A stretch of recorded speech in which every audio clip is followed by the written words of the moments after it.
Today, we're going to talk about a company you've probably never really thought about, but whose software is the silent engine behind, well, pretty much everything.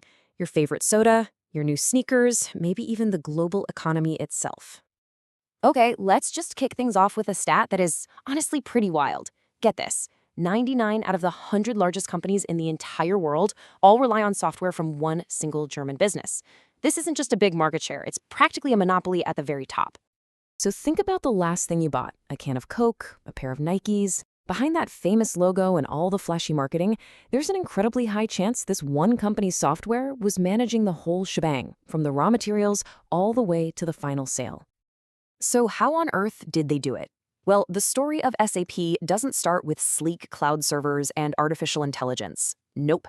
It starts in an era of clunky machines, mountains of paper, and a level of frustration that was about to spark a revolution. Let's rewind the clock. We're going way back to 1972. You gotta forget about instant updates and cloud computing. For most businesses back then, real-time data wasn't even a dream yet. The world, and I mean this literally, ran on paper. And this was the source of all that frustration.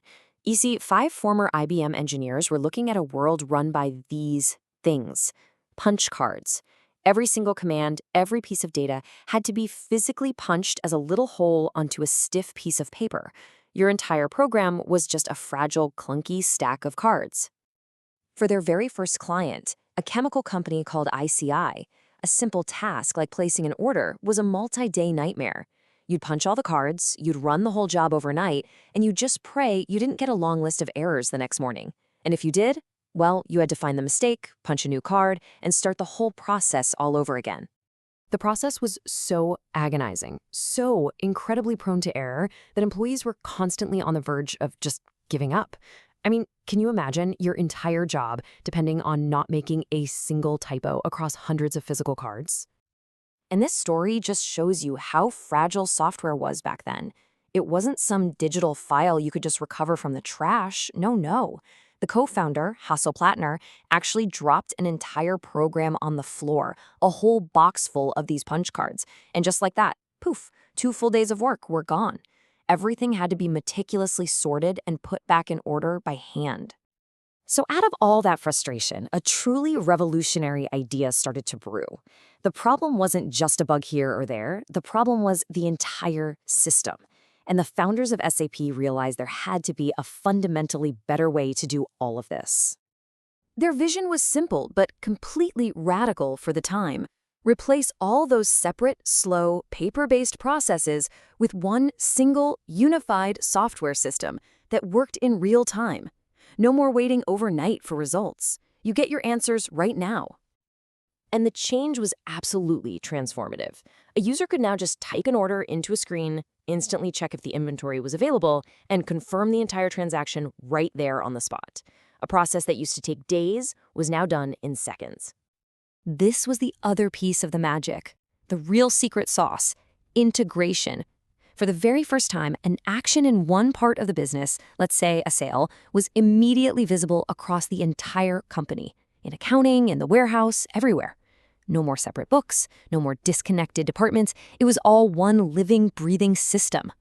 So, with this game-changing idea, their little company, which by the way was originally called System Analysis and Program Development, you can kind of see why they shortened it to SAP. Well, they just started this incredible climb. So they went from this tiny startup and grew pretty fast. But the moment things really exploded for them was in 1992, with the launch of a system called SAP R3.